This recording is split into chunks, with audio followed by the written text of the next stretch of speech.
Vamos abrir a palavra do Senhor no Evangelho de Lucas, capítulo 24, versículo 13 até o versículo 35. Lucas 24, 13 até o 35. Enquanto vocês estão procurando, houve um momento durante a ministração do Ministério de Louvor, onde eles cantaram o hino Simplesmente Te Adorar. E este hino me fez lembrar do Salmo 63. Hoje pela manhã nós compartilhávamos com os irmãos alguma coisa a respeito deste Salmo, porque no Salmo 63 nós temos o relato da história de Davi, quando Davi ele foi destronado por Absalão, seu filho, e ele foge para não ser morto. Davi, com alguns de seus homens, vão para um lugar deserto, e ali naquele lugar onde Davi se encontrava, ele começa a compor este salmo, o Salmo 63, e note que o desejo de Davi não é o trono. Davi ele não diz a Deus: olha, eu estou com saudade do trono que foi roubado, não estou com saudade do palácio que me foi tirado, não estou com saudade das comidas reais que foram me tiradas. Mas ele diz ao Senhor assim: eu tenho sede de ti. O que Davi sente quando ele está naquele deserto é o desejo de poder estar no trono. E ele diz: eu tenho sede de ti, eu quero te ver no templo. Aí ele continua e diz assim: o teu amor é melhor que a própria vida, as tuas bênçãos são como alimentos gostosos, e por isso eu canto alegremente canções de louvor a ti, eu te adoro. O maior desejo de Davi era esse. Então, quando eles cantaram esse hino, eu me lembrei dessa declaração de Davi, porque não tinha nada mais importante e mais interessante para Davi, ou mais valioso, do que poder entrar no templo do Senhor e poder adorar ao Senhor. Que nesta noite você aproveite cada minuto desta reunião para adorar ao Senhor. Amém? Glória a Deus. Lucas 24, versículo 13 até o 35 diz: naquele mesmo dia, 2 dos seguidores de Jesus estavam indo para um povoado chamado Emaús, que fica mais ou menos 10 quilômetros de Jerusalém. Eles estavam conversando a respeito de tudo o que havia acontecido, e enquanto conversavam e discutiam, o próprio Jesus chegou perto e começou a caminhar com eles. Mas alguma coisa não deixou que eles o reconhecessem. Então Jesus perguntou: o que é que vocês estão conversando pelo caminho? Eles pararam com um jeito triste. Um deles, chamado Cleopas, disse: será que você é o único morador de Jerusalém que não sabe o que aconteceu lá nestes últimos dias? O que foi? Perguntou Jesus. Eles responderam: o que aconteceu com Jesus de Nazaré. Esse homem era profeta e para Deus e para todo o povo. Ele era poderoso em atos e palavras. Os chefes dos sacerdotes, os nossos líderes, o entregaram para ser condenado à morte e o crucificaram. E a nossa esperança era que ele fosse ele que libertaria o povo de Israel, mas já faz 3 dias que tudo isso aconteceu. Algumas mulheres do nosso grupo nos deixaram espantados, pois foram de madrugada ao túmulo, não encontraram o corpo dele, voltaram dizendo que viram anjos, e que esses anjos afirmaram que ele está vivo. Alguns do nosso grupo foram ao túmulo, viram que realmente aconteceu o que as mulheres disseram, mas não viram Jesus. Então Jesus lhes disse: como vocês demoram a entender e crer em tudo que os profetas disseram? Pois era preciso que o Messias sofresse e assim recebesse de Deus toda a glória. E começou a explicar toda a passagem das Escrituras Sagradas que falavam dele, iniciando com os livros de Moisés, os escritos de todos os profetas. E quando chegaram perto do povoado para onde iam, Jesus fez com quem ia para mais longe, mas eles insistiram com ele para que ficasse, dizendo: fique conosco, porque já é tarde, a noite vem chegando. Então Jesus entrou para ficar com os dois. Sentou-se à mesa com eles, pegou o pão, deu graças a Deus, depois partiu o pão e deu a eles. Aí os olhos dele foram abertos, eles reconheceram Jesus, mas ele desapareceu. Então eles disseram um para o outro: não parecia que o nosso coração queimava dentro do peito quando ele nos falava na estrada e nos explicava as Escrituras Sagradas? Eles se levantaram logo e voltaram para Jerusalém, onde encontraram os 12 apóstolos reunidos com outros discípulos de Jesus. E os apóstolos diziam: de fato o Senhor foi ressuscitado e foi visto por Simão. Então os dois contaram o que havia acontecido na estrada e como tinham reconhecido o Senhor quando ele havia partido o pão. Podemos assentar, queridos irmãos. Eu estava ontem aqui na casa do Senhor e eu gosto de procurar lugares mais calmos, mais silenciosos para poder estudar a palavra do Senhor, poder meditar na palavra de Deus. Algumas vezes eu subo até a sede social e fico lá preparando alguns sermões, algumas mensagens, e outras vezes eu acabo ficando aqui mesmo na igreja, porque aqui eu me sinto mais tranquilo, mais seguro, e num ambiente onde é propício para estudar as Escrituras. Eu tinha preparado uma mensagem para trazer à igreja, mas ontem, quando terminou a reunião de oração, eu senti de ficar um pouco mais aqui, abri a Bíblia, comecei a folhear a Bíblia, comecei a estudar um pouco as Escrituras, e de repente eu me deparei com essa palavra, com essa passagem dos discípulos no caminho de Emaús. Queridos irmãos, a palavra que me veio ao coração, primeiro, é que todos os dias nós temos pessoas aceitando a Cristo, nós temos pessoas vindo para o Evangelho. Todos os dias as igrejas estão de portas abertas, recebendo pessoas que querem conhecer a Cristo, e todos os dias pessoas se entregando, se convertendo ao Evangelho. Mas ao mesmo tempo, todos os dias também nós temos pessoas saindo das igrejas, nós temos pessoas se desviando, pessoas se distanciando dos caminhos do Senhor, pessoas deixando o Evangelho. O interessante é que toda igreja, ela sempre tem duas portas, a porta da entrada e a porta da saída. Ainda que às vezes seja a mesma porta, mas todos os dias são pessoas entrando e pessoas saindo da igreja.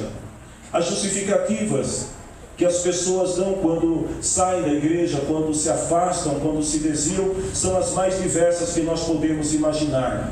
Algumas pessoas costumam dizer que estão saindo da igreja por causa de escândalos, e de certa forma há muitos escândalos acontecendo envolvendo igrejas. Algumas pessoas saem porque dizem que a carne é fraca. Eu fui para o Evangelho, eu tentei, eu me esforcei para tentar fazer o melhor, mas a minha carne, a minha natureza não foi capaz de resistir ao pecado e eu acabei me desviando.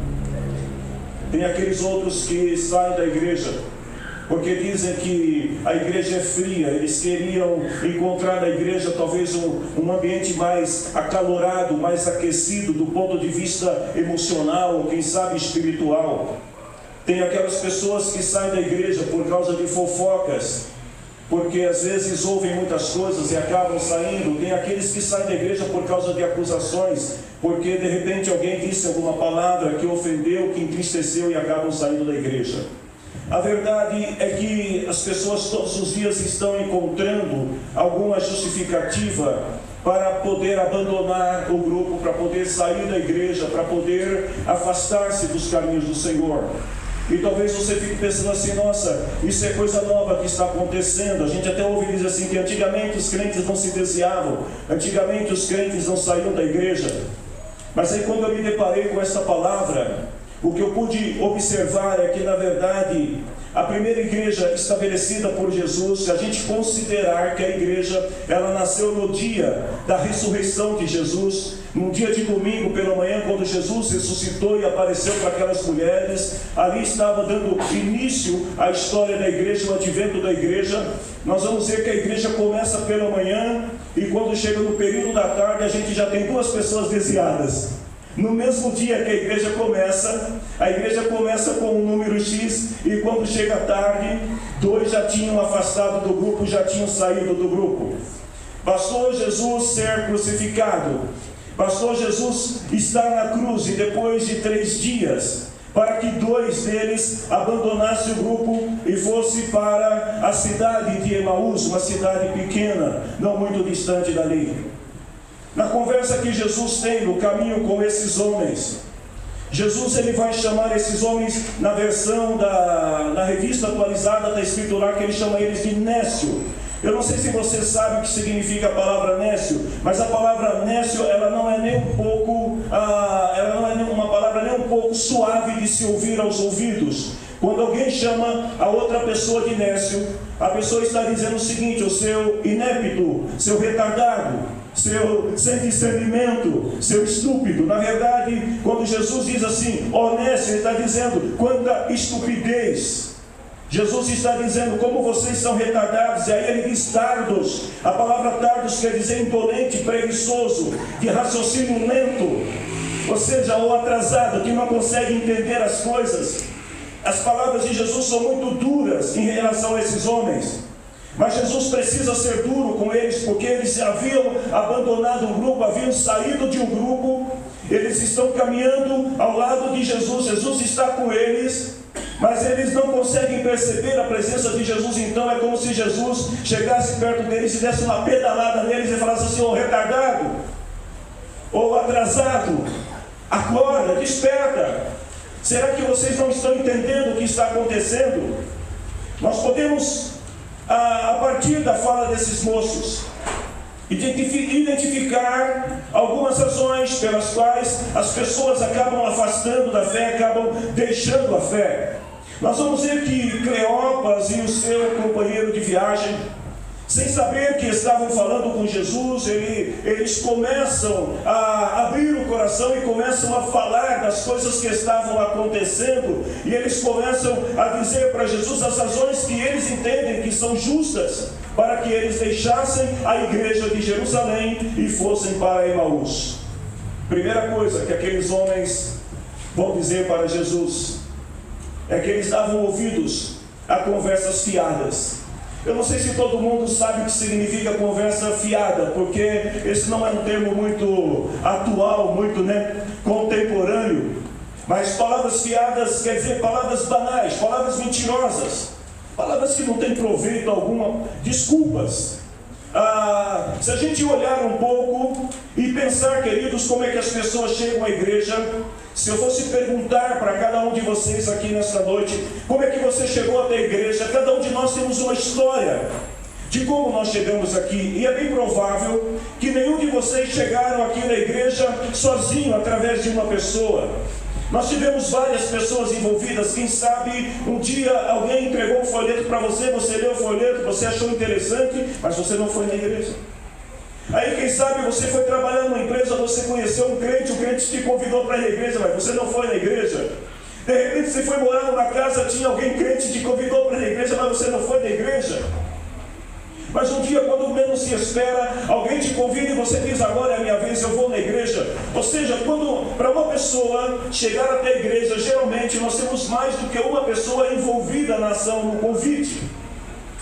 Muitos de vocês que estão aqui, que vieram a Cristo antes de vir à igreja, de visitar a igreja e de aceitar a Cristo, vocês receberam muitos convites, muitas pessoas tentaram trazê-los à igreja, mas vocês sempre recusaram o convite, até que no dia certo, na hora certa, no momento certo, você acertou e veio até a igreja.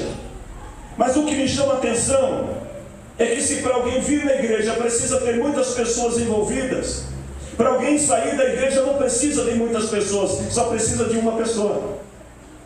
Eu não sei se vocês estão entendendo. É mais difícil você trazer alguém, é mais difícil você convencer alguém, envolver alguém para que venha à igreja, do que você tirar alguém da igreja. Geralmente, quando a pessoa sai da igreja, é pelas mãos de uma só pessoa. E geralmente é alguém que faz parte da própria igreja, é alguém que está dentro da igreja. Dificilmente uma pessoa sai da igreja, se desvia por causa de alguém que está no mundo, mas geralmente são pessoas que estão dentro da própria igreja, são pessoas com quem você se relaciona, com quem você tem amizade, são pessoas que geralmente sentam com você à mesa, comem com você o pão, tomam com você o café, alimentam-se com você, compartilham coisas, ideias, são pessoas com quem você conversa com uma certa frequência. Mas são pessoas que, ao invés de te encorajar para a fé, são aquelas pessoas que vão te desestimular, são aquelas pessoas que se aproximam sob o pretexto de amizade, de se tornar companheiros, de se tornar irmãos em Cristo, mas na verdade, essas pessoas, elas vão te envolvendo, como aconteceram com esses moços. Note que eles estão saindo de Jerusalém para ir aonde? Para Emaús. Eu não sei se alguém aqui sabe onde fica Emaús. Mas Emaús é uma cidade que só ficou conhecida na Bíblia por causa desses dois personagens, porque era uma cidade tão pequena, era uma cidade insignificante, que ficava a 10, 12 quilômetros de Jerusalém, é como se fosse um vilarejo. E agora eles estão simplesmente deixando o momento mais importante da história, que é o momento da ressurreição de Jesus, que é o momento que a igreja estava reunida esperando Jesus aparecer, Jesus ressuscitar. Mas eles deixam o melhor momento da história e vão partir para Emaús. E eu fiquei me perguntando, o que tem em Emaús para que alguém tome uma decisão como essa que esses homens tomaram, de sair de Jerusalém para ir para Emaús? Por isso que Jesus fala assim: ô Nécio, ô retardado, ou tardio de pensamento, será que você não está percebendo que existe alguma coisa acontecendo em Jerusalém de muito grande? E vocês simplesmente estão saindo de Jerusalém, estão indo para Emaús e estão perdendo os acontecimentos. Enquanto eles estão caminhando para Emaús, a igreja estava reunida em Jerusalém. A igreja estava tentando entender os acontecimentos dos últimos dias. A igreja estava tentando reunir os seguidores de Jesus. A igreja estava tentando, Pedro com os demais apóstolos estavam tentando confortar os corações daqueles que ficaram. Eles estão orando porque havia uma promessa de que Jesus não os deixaria só. Mas os dois vão para a igreja no domingo de manhã e à noite vão embora para Emaús, abandonar o grupo, no momento que marca o início da dispensação da graça que trouxe salvação para toda a humanidade. Por que esses homens abandonaram Jerusalém? O texto é muito claro. Diz assim: por causa dos acontecimentos daqueles dias. Em outras palavras, aqueles homens deixaram Jerusalém por causa de conversas. Aqueles homens, eles abandonam Jerusalém porque eles ouviram algumas conversas. E a Bíblia diz que eles estavam indo e conversando a caminho de Emaús. Provavelmente esses dois homens moravam em Emaús e tinham saído da sua cidade e tinham vindo para Jerusalém para seguir Jesus. A Bíblia não diz exatamente qual o teor da conversa, mas talvez estivessem falando um pouco sobre o tempo que eles perderam seguindo Jesus durante 3 anos, e agora Jesus simplesmente morreu, tudo acabou, e agora eles estão voltando para a sua vidinha.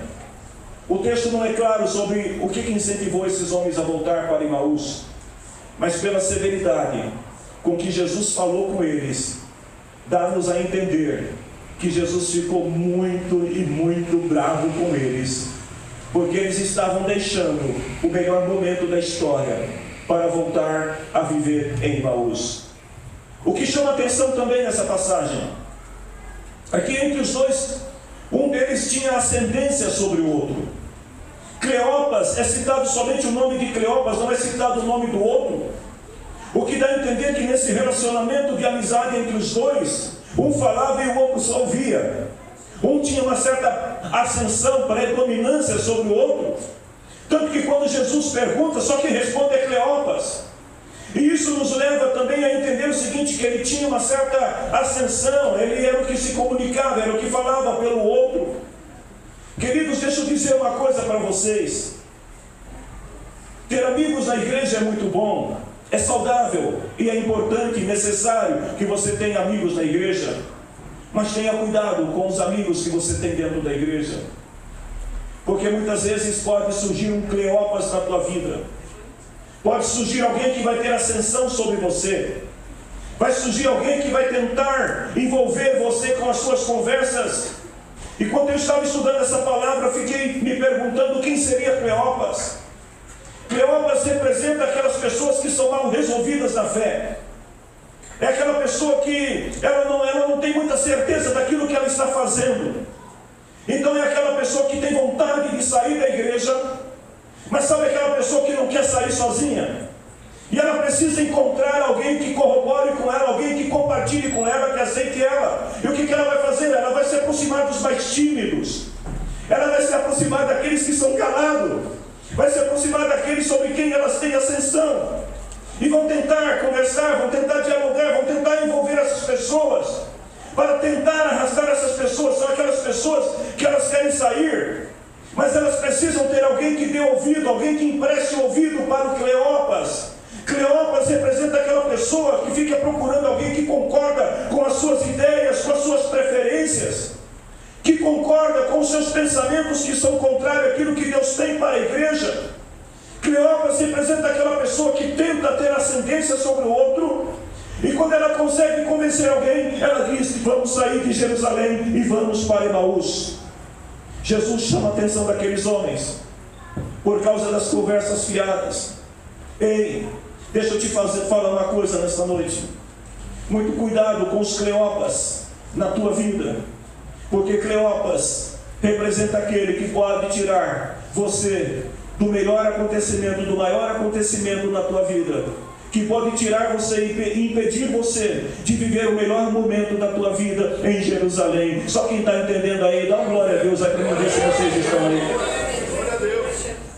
A segunda coisa que nós vamos ver é a cegueira espiritual desses homens.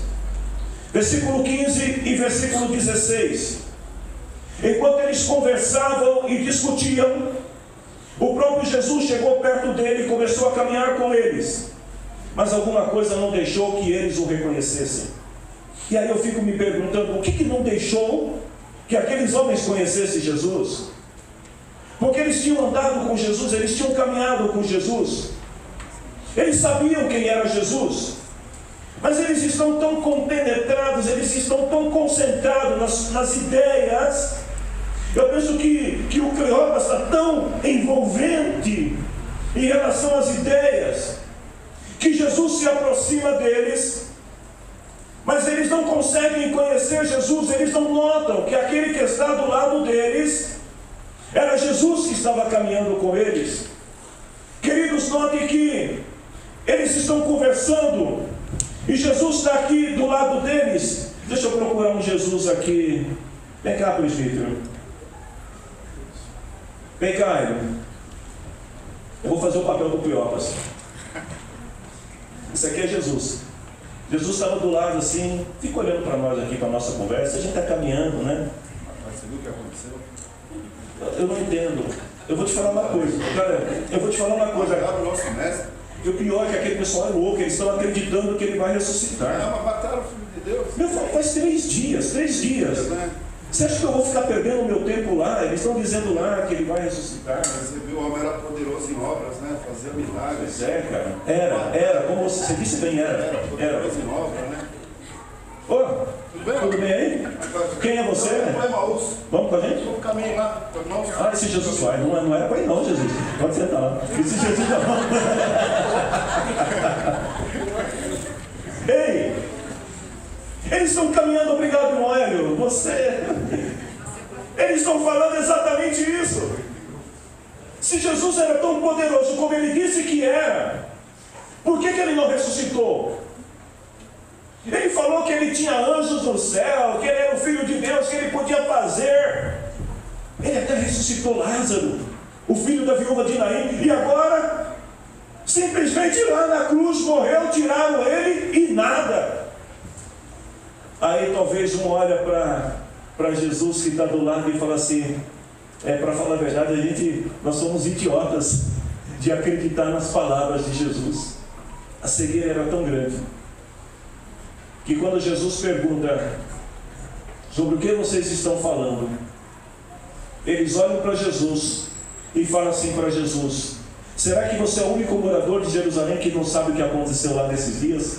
Gente, eles estão perguntando para o ator principal: você não sabe o que aconteceu lá por esses dias? Querido, algumas pessoas deixam a igreja, se desviam, e estão na mesma condição que esses homens cegos, porque Jesus está do lado deles, tentando guiá-los no caminho de volta, mas eles não são capazes de perceber que é Jesus que está caminhando do lado. Jesus coloca um anjo, coloca alguém do lado, mas as pessoas continuam achando que são senhores da razão, que sabem tudo. Eles estão olhando para Jesus, aquele de quem as Escrituras falaram, aquele que ensinou no templo, aquele que deu o sermão da montanha, aquele que disse, eu e o Pai somos um. Eles estão olhando para Jesus, e eles estão dizendo para Jesus, você não sabe o que está acontecendo.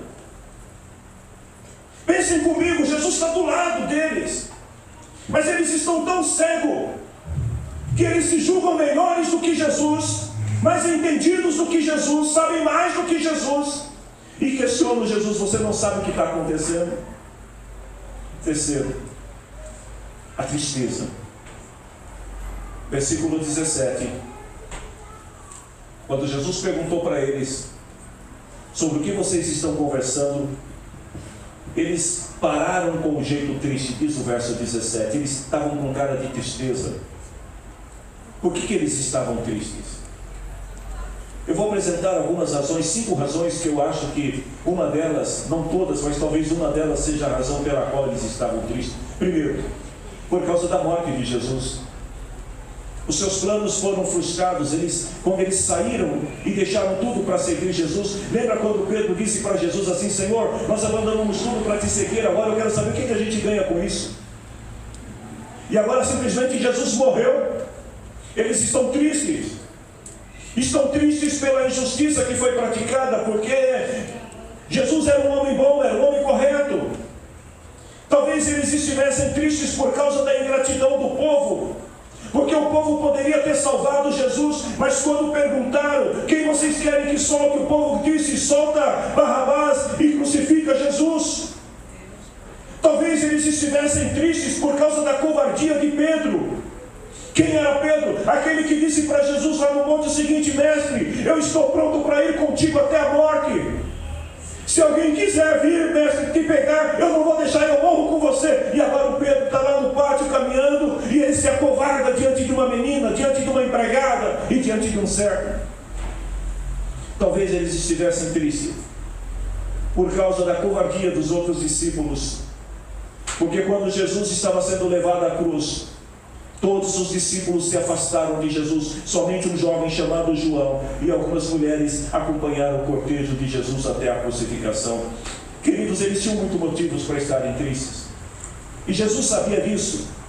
Eles tinham motivos para estarem daquela maneira, porque eles eram pessoas fracas, eram pessoas medrosas, eram pessoas que não tinham capacidade de suportar uma pressão. E quando passaram os 3 dias e eles não viram Jesus ressuscitando, a primeira coisa que eles pensam é em voltar, é em retroceder, deixar tudo e seguir outro caminho. Lá em Neemias capítulo 8, versículo 10 diz assim, a alegria do Senhor é que dá força para que vocês fiquem fortes. Esses homens estão tristes.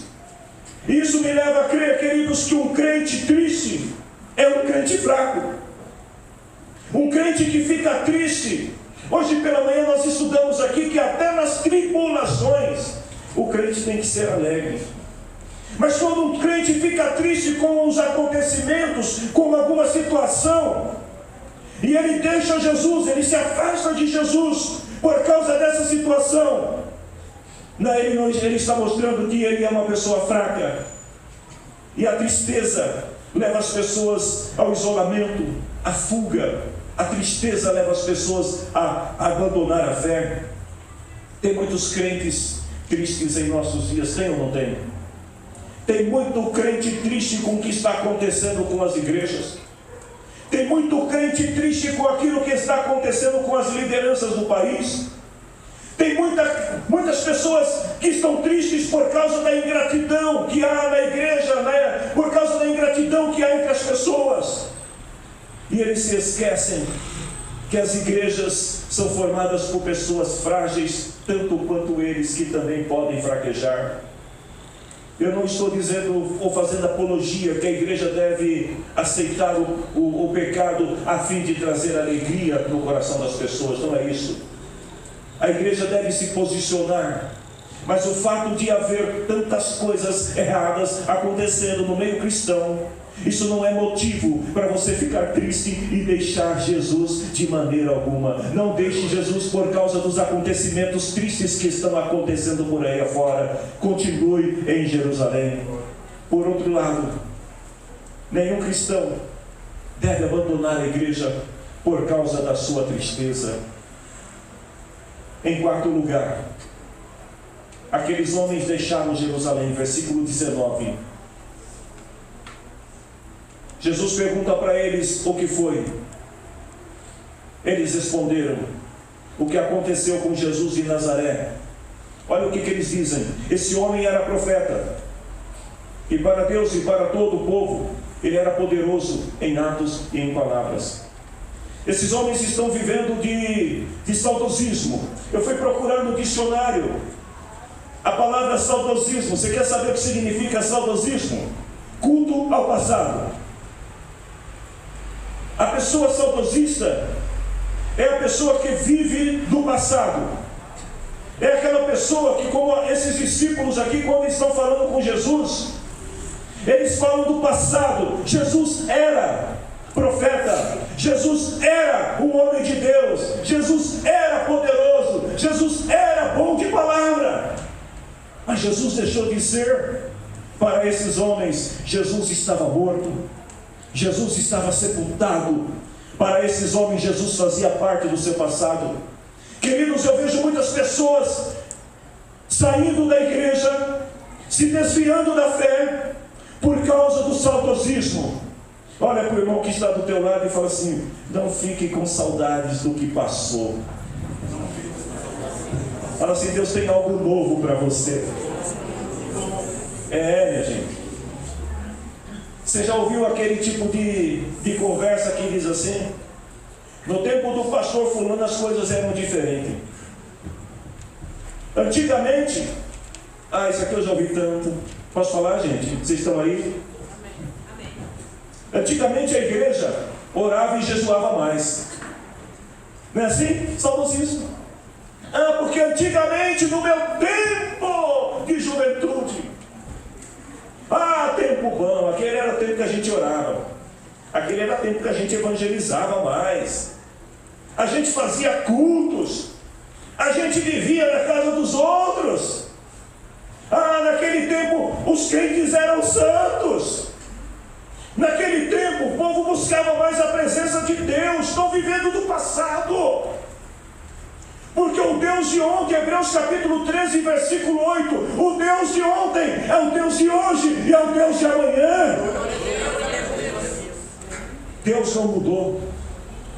O mesmo Espírito que operou no passado, Ele quer operar na igreja do presente. O mesmo Espírito que derramou graça em abundância sobre a igreja do passado, é o Espírito que derrama graça sobre a igreja do presente. O que nós precisamos, queridos, é entender: esses homens estavam tristes pelo que tinha acontecido, e eles não perceberam, por causa da tristeza deles, que eles estavam diante do maior milagre da humanidade. Jesus, o ressurreto, estava do lado deles, mas eles estão tão preocupados com o passado que não viram que Jesus estava do lado. Às vezes Deus está fazendo coisas na igreja e as pessoas estão dizendo: antigamente, no passado, e não estão percebendo que o que está acontecendo hoje, nesse momento, é muito maior, é mais extraordinário e vai marcar muito mais o futuro do que as coisas que passaram. Só se você entendeu, aí então glória a Deus. Você entendeu, eu explico de novo. Faça um desenho no PowerPoint para você entender isso. Glória a Deus.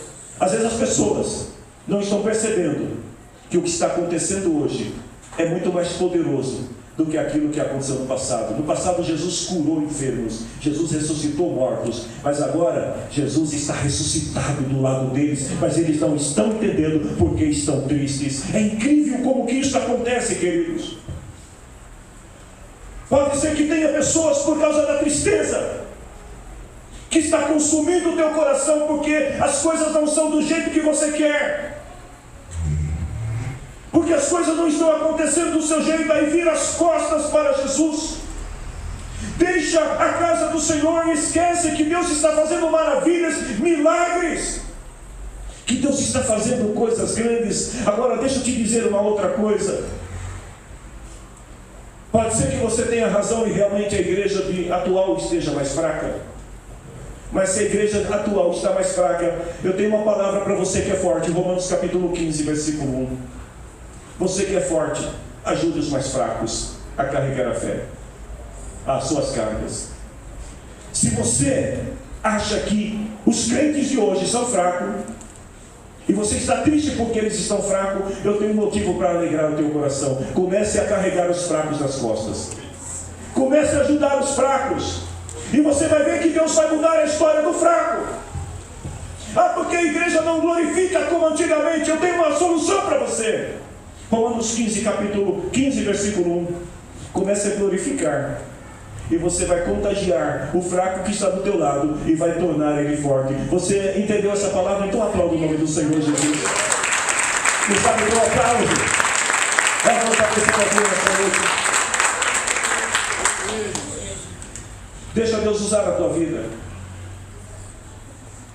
Eu estava dizendo outro dia para um irmão aqui uma palavra que Deus colocou no meu coração. E eu dizia para esse irmão o seguinte: você não depende dos outros para fazer aquilo que Deus tem para você.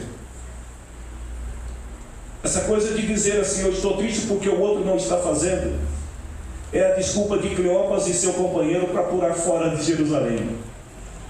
Porque o que Deus tem para a tua vida é para a tua vida. Então comece a trazer a presença do Espírito Santo sobre você. Como fazer isso? Orando mais, jejuando mais, consagrando mais, obedecendo, pagando preço, se sacrificando, servindo ao Senhor com alegria. Como é que você pode fazer isso? Só existe uma maneira de fazer isso. A igreja de Jerusalém estava fazendo o que em Jerusalém? Eles não estavam tristes. A igreja de Jerusalém não estava abatida. A igreja de Jerusalém estava orando. E enquanto a igreja de Jerusalém estava orando, Cleopas e seu amigo estavam tristes no caminho. Porque quem deixa de orar, quem deixa de buscar, quem deixa de invocar a presença do Senhor é tomado pela tristeza. Mas olha o que a palavra do Senhor diz: a alegria de Deus traz força. E a maneira de nós encontrarmos essa alegria é se relacionando melhor com Deus através das orações. Em quinto lugar, versículo 20 e 21. O chefe dos sacerdotes, os nossos líderes, o entregaram para ser condenado à morte e o crucificaram. Aí olha o que eles dizem no versículo 21. A nossa esperança era que ele fosse quem iria libertar o povo de Israel.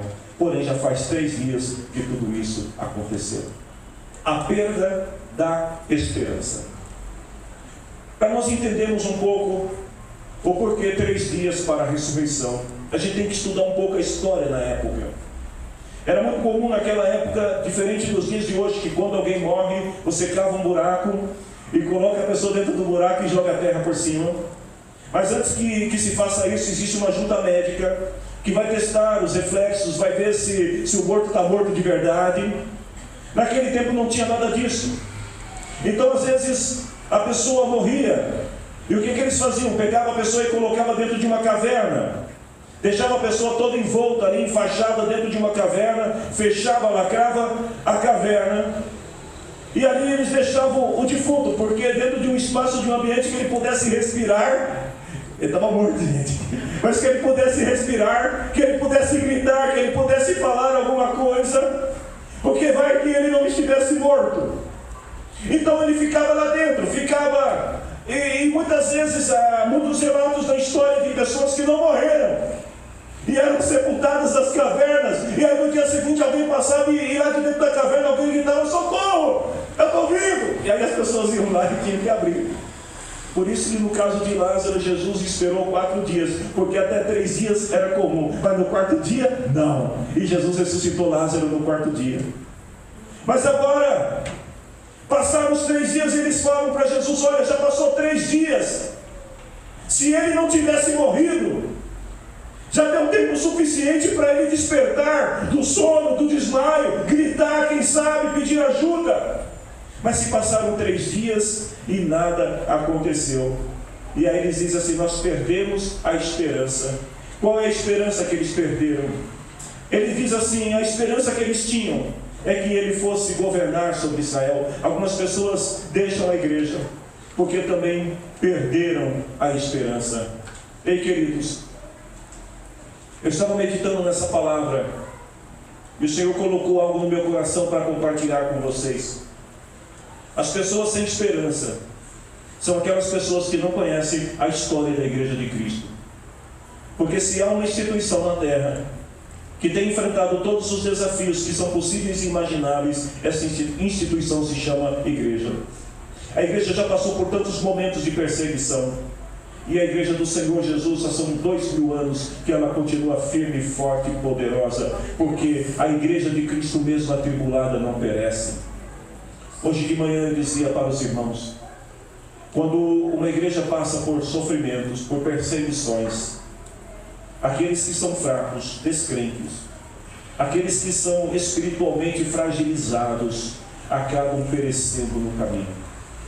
Mas aqueles que estão cheios de esperança, que são fortes, corajosos, comprometidos, que amam a Cristo, eles prevalecem e não saem da igreja do Senhor. Eles ficam em Jerusalém esperando, porque Jesus falou que ia voltar, e eles ficaram esperando. Eu pergunto nesta noite: quantos estão esperando que as promessas de Deus se cumpram na tua vida? Dá um glória a Deus aí e fica na posição que Deus te colocou.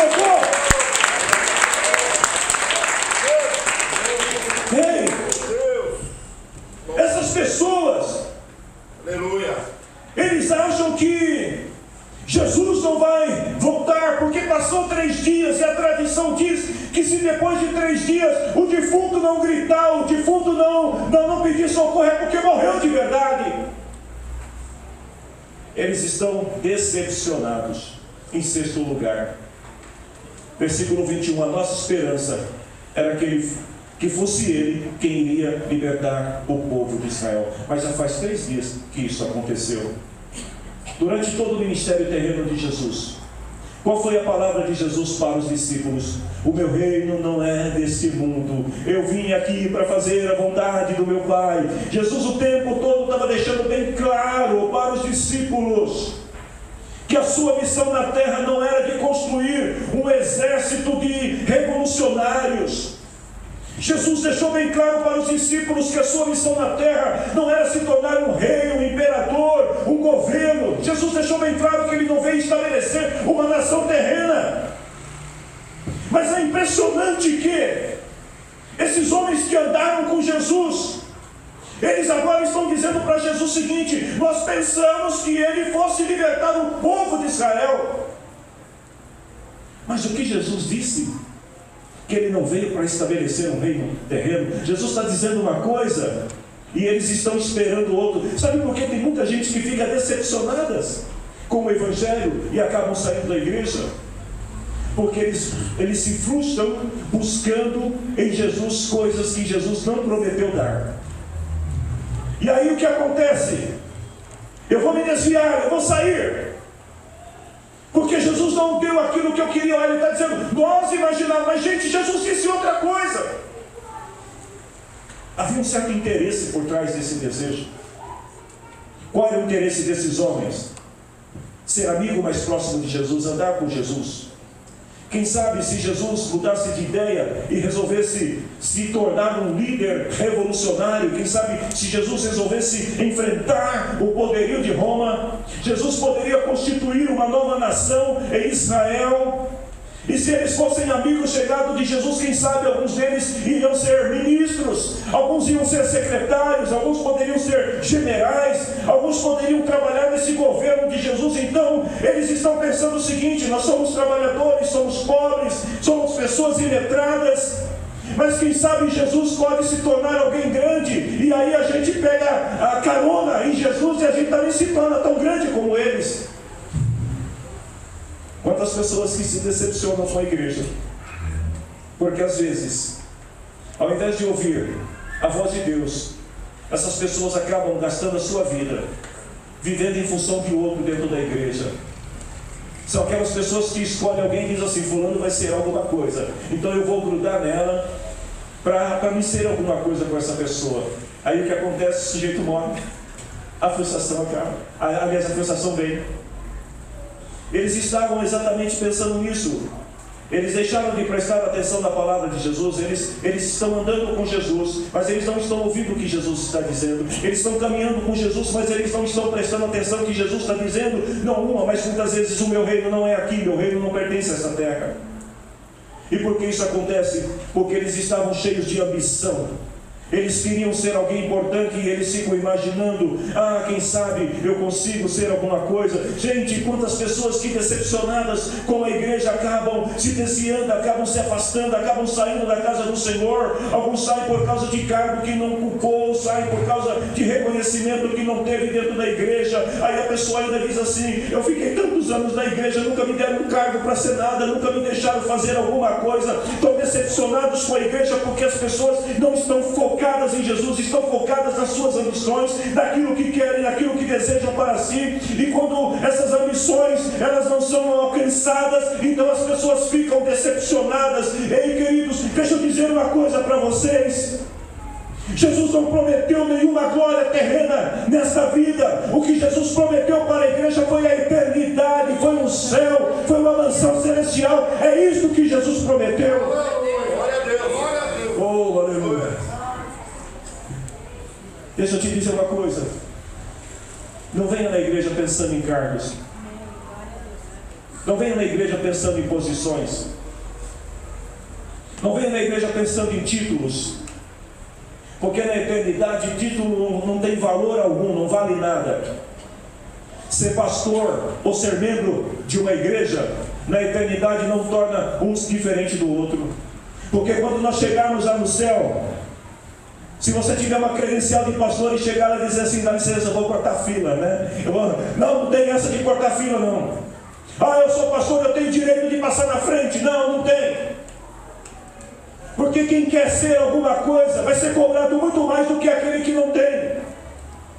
Então, se alguém quer um cargo na igreja, precisa entender que ter um cargo na igreja significa ter mais responsabilidade, ter mais compromisso, mais obrigação. Se alguém quer ter um cargo na igreja, significa que vai chorar mais, vai sofrer mais, vai sacrificar mais, vai ter que orar mais, vai ter que jejuar mais, vai ter que ser mais crente. Você entendeu isso? Então fala para o teu irmão: você quer um cargo? Ah não, eu quero Jesus, é melhor. Esses homens, eles estão frustrados. Jesus, quantas pessoas que deixam a igreja porque deixam de ouvir a voz de Deus para ouvir a voz do coração, e se enganam achando que vão alcançar posição. Vão para as igrejas grandes porque quer ser uma estrela gospel, porque quer ter destaque, porque quer ser conhecido, quer ser famoso. Tal pessoa, por causa dessa busca desenfreada, muitas vezes acaba ouvindo falsos profetas que vão dar valor aos seus sonhos e visões e vão dizer assim: sai daquela igreja porque lá não estão reconhecendo o teu potencial. Os falsos profetas que vão dizer assim: ah, eu tive uma visão, Deus me mostrou você num patamar superior. Aí o outro diz assim: Deus me mostrou, Deus te mostrou que Ele vai te dar algo maior, vai te colocar no lugar de honra, vai fazer de você pastor. Ai. Porque até onde eu sei, pelo que a Bíblia diz, quando alguém se torna pastor, ele sai de cima e vai para baixo, porque ele vai ter que servir todo mundo, vai ter que carregar todo mundo nas costas. Mas aí os falsos profetas, eles alimentam essas ambições, esses sonhos, que são humanos, e muitas vezes o que vai acontecer, querido, é que essas pessoas vão ficar decepcionadas. Olha, eu já vivi muitas situações na igreja, já tive muitas decepções com pessoas da igreja, mas deixa eu te falar uma coisa: eu nunca tive uma decepção com Jesus. Já tive muitas decepções com pessoas, mas eu nunca tive com Jesus. Sabe por quê? Porque Jesus, Ele não passa mel na boca de ninguém.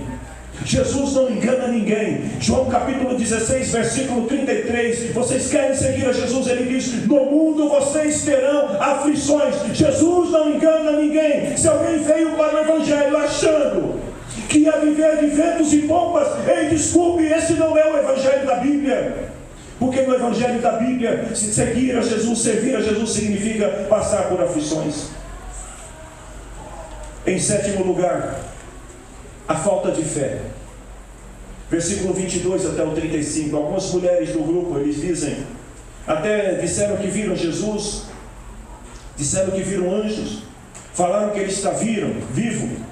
Alguns foram lá para confirmar, e realmente o que as mulheres disseram é verdade. O túmulo está vazio, mas eles não viram Jesus. Olha só o que Cleopas está fazendo. Primeiro, ele está desqualificando as mulheres. Porque ele está dizendo assim, as mulheres viram, mas o testemunho delas não tem valor para nós.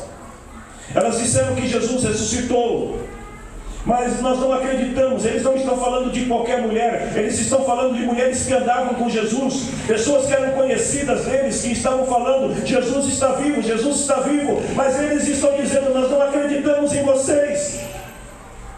Quantas pessoas que estão dentro da igreja, e aí outra pessoa que você conhece, o teu irmão, a tua irmã em Cristo, você caminha tantos anos do lado dele e dela, oram juntos, mas de repente quando alguém fala uma coisa para você, que você discorda, aí você cai fora. A descrença deles era tão grande, que quando os discípulos foram lá ver e voltaram e disseram, elas têm razão, o túmulo está vazio, eles também não acreditaram nos discípulos. E como se não bastasse ainda, não deram crédito às mulheres e aos homens, agora também não estão dando créditos a Jesus. Uma certa feita, alguém escreveu e disse o seguinte, para quem crer, preste bem atenção nessa palavra, para quem crer, nenhuma prova é preciso. Quem crê não fica buscando evidências, provas para acreditar, simplesmente crê. Mas para quem não crer, nenhuma prova basta. A pessoa pode chegar e falar assim, eu vi Jesus. A outra pode chegar e falar assim, não, mas Deus está falando, Deus está fazendo obra, Deus está fazendo coisa tremenda. Aí o descrente diz, eu não estou vendo. Para quem não crê, não adianta você ficar falando de provas, porque não vai acreditar. Deixa eu te fazer uma pergunta, você está entendendo essa palavra? Posso continuar pregando? Pode. Eu só continuo se vocês fizerem uma coisa agora. Ministério de Louvor, vem aqui na frente. Porque eu quero falar para vocês que existe um caminho de volta, que nem tudo está perdido. Esses homens, embora eles estivessem cegos, decepcionados, tristes, embora esses homens não tivessem mais fé, havia um caminho de volta para eles. Se você compreendeu a palavra do Senhor até agora, como é que a gente faz para retornar ao primeiro amor? Como é que a gente faz para voltar ao primeiro amor? Voltar a ser como Cleopas deveria ter sido antes da morte de Jesus. Alguém que acreditava em Jesus, embora não tivesse uma compreensão exata de quem era Jesus, mas ele estava com Jesus. Primeiro, não é fácil voltar, mas não é impossível. Queridos, é muito mais fácil você falar de Jesus para alguém que nunca ouviu falar de Jesus, do que você convencer um desviado a voltar. É assim ou não é? O esforço para trazer alguém que se perdeu é muito maior do que para ganhar alguém que nunca conheceu. Mas não é impossível. Primeiro, Jesus foi ao encontro deles. Talvez você vai dizer assim, pastor, nós estamos entre família, todo mundo aqui é conhecido. Essa palavra não está sendo pregada só para você que está aqui. Essa palavra está sendo pregada para pessoas que vão assistir o culto em outros momentos. Mas talvez tenha alguém aqui nesta noite também que esteja como esses discípulos frustrados, porque estão dizendo aonde está a promessa de que ele ressuscitaria. Você olha e fala assim, eu não estou vendo acontecer as coisas que disseram que ia acontecer. Meio, eu estou frustrado com o pastor Aguinaldo.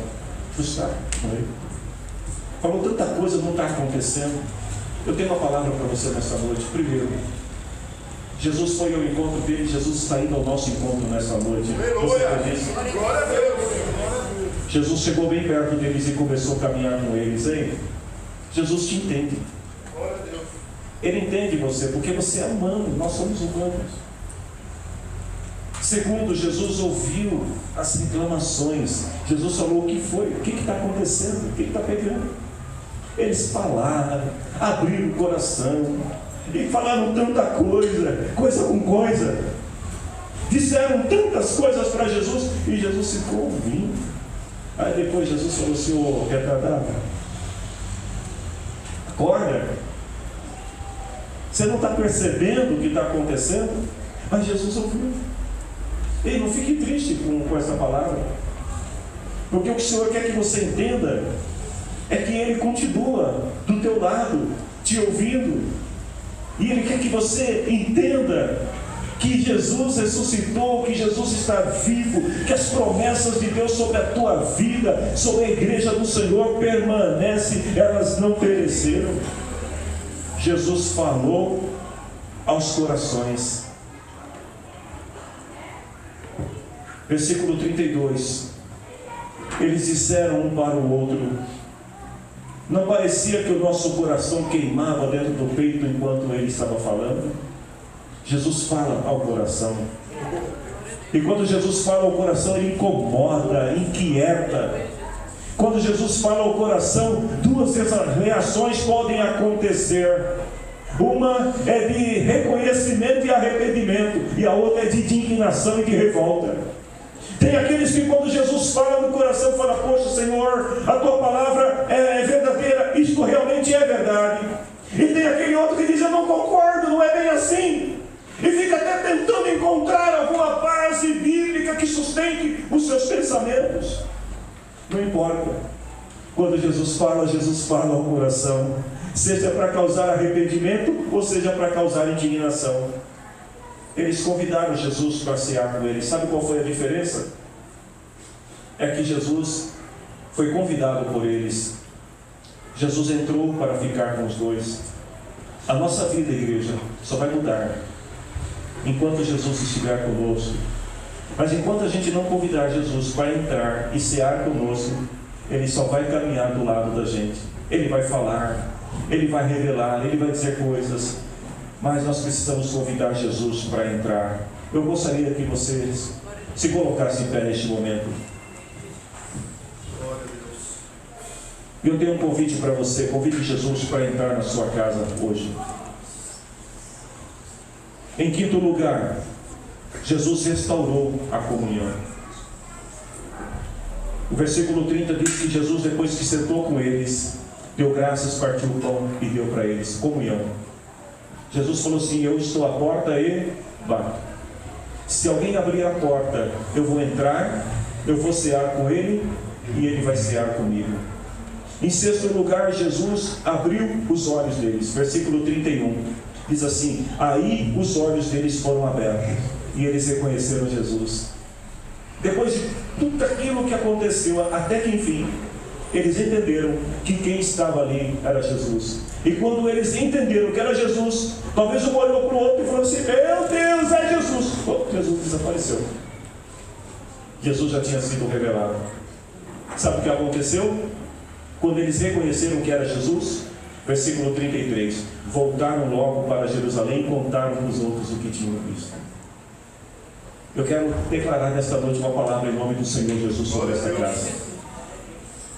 Todos aqueles que abrirem seus olhos para ver o que Jesus está falando, o que Jesus está dizendo, o que Jesus está fazendo, serão testemunhas daquilo que o Senhor vai realizar nesta casa. Só quem crê aplaude o nome do Senhor.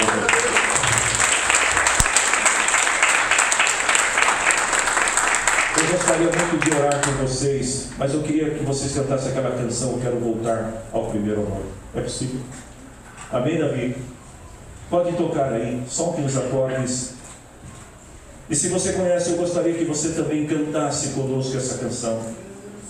Porque esses discípulos só foram capazes de voltar no momento que os olhos abriram. Eles não continuaram para Emaús. Ei, Talvez tenha alguém aqui nessa noite indo para Emaús, uma cidade pequena, distante, que não tem nada para te oferecer. Fique em Jerusalém. Dá um toquezinho para o irmão que está do teu lado aí e fala assim: vamos ficar em Jerusalém, porque é em Jerusalém que Jesus se revela. É em Jerusalém que Jesus vai derramar o Espírito Santo.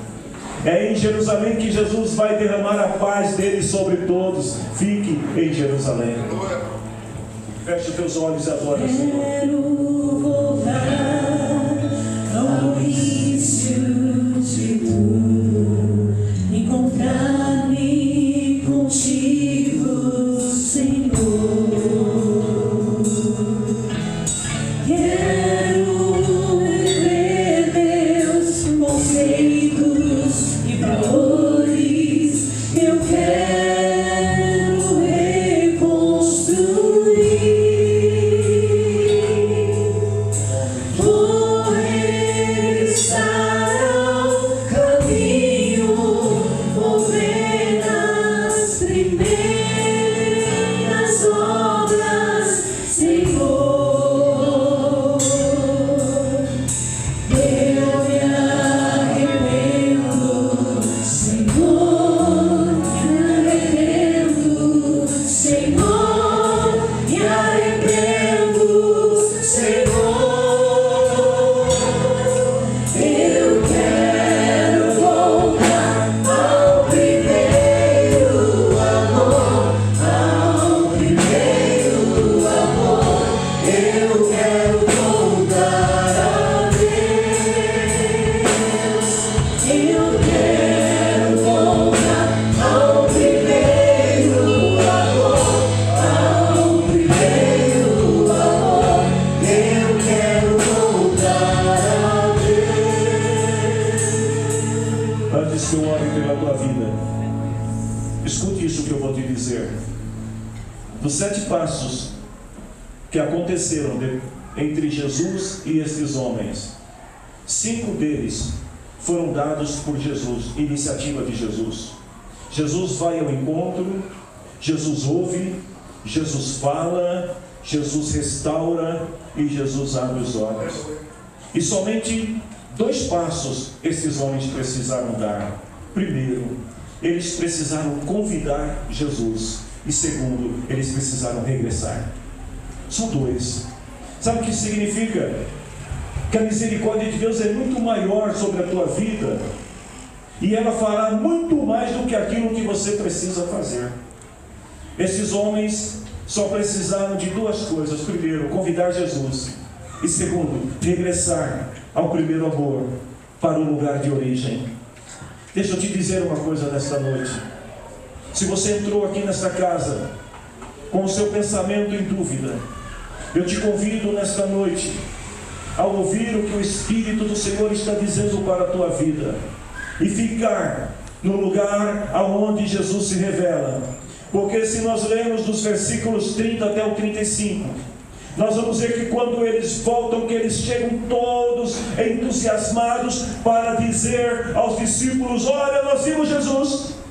E antes que eles dissessem alguma coisa, um dos discípulos diz para eles assim: Jesus está vivo! Simão viu Jesus. Talvez se eles tivessem ficado, eles teriam participado também dessa revelação que Simão teve.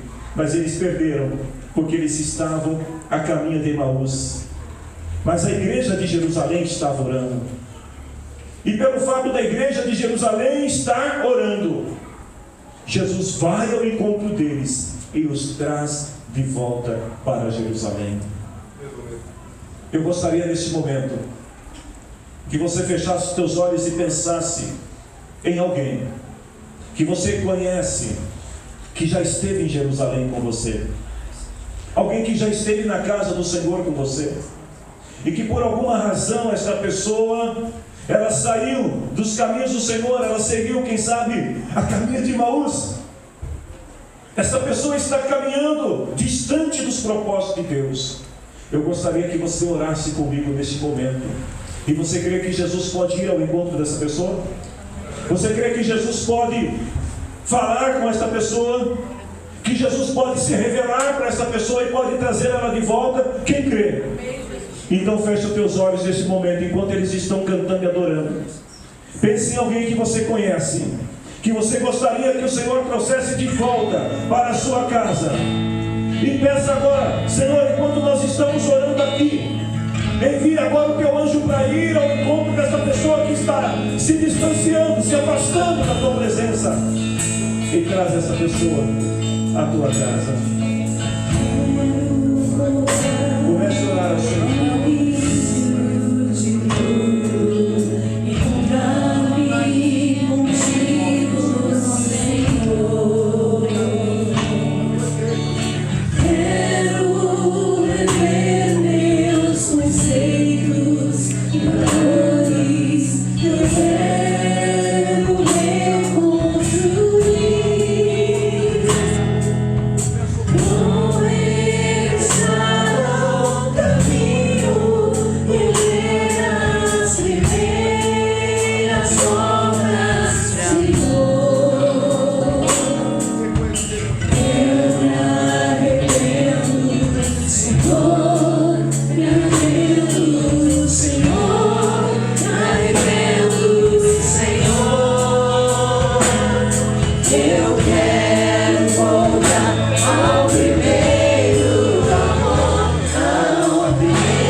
Estava orando, e enquanto eles oravam e o Senhor se revelava a eles, o Senhor foi também ao encontro daqueles discípulos que eram amados por todos, daqueles discípulos que por razões deixaram Jerusalém e estavam voltando para trás. Mas assim como o Senhor teve misericórdia daquelas vidas, indo ao encontro deles, se revelando para eles. Senhor, neste momento em que a tua igreja está orando, que pessoas aqui estão intercedendo, em que nós estamos, Senhor, apresentando agora diante do Senhor nomes de pessoas que nós amamos, que nós conhecemos, pessoas que um dia serviram ao Senhor, que um dia caminharam com o Senhor, mas que hoje estão indo em passos largos para um lugar distante. Envia agora, Senhor, o teu Espírito Santo. Revela-lhes, ó Deus, a tua glória. Revela-lhes, Senhor, a tua presença. Revela-lhes, Senhor, a tua graça, o seu poder. E traz de volta, meu Deus, o filho que se perdeu, a ovelha que está desgarrada e afastada dos seus caminhos. Ó Deus, eu creio, Senhor, que as orações de muitos aqui estão sendo ouvidas agora. E enquanto nós estamos orando aqui, o Senhor está quebrando algumas estruturas. O Senhor está desfazendo alguns conceitos errados. E o Senhor está restaurando vidas e trazendo de volta para a sua casa. Só quem crê, aplauda o nome do Senhor Jesus. Comece a glorificar a Deus pelo que o Senhor está fazendo.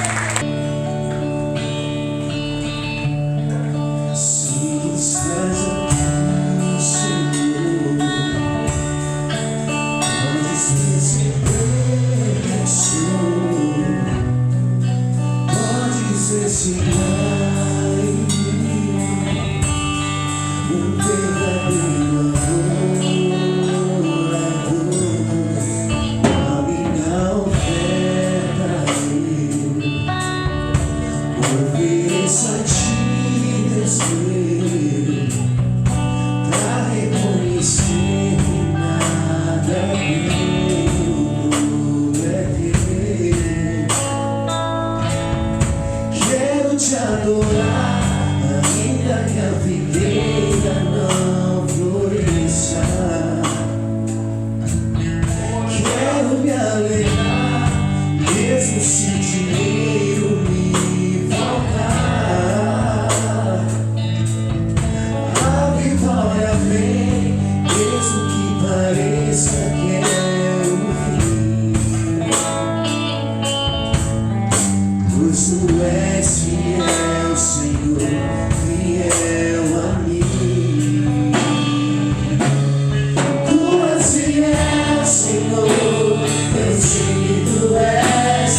sua mão. A graça de nosso Deus, o amor de Jesus Cristo, a presença do Espírito Santo, seja sempre na vida de todos vocês e de suas famílias. Sejam abençoados para a glória do Senhor. Amém.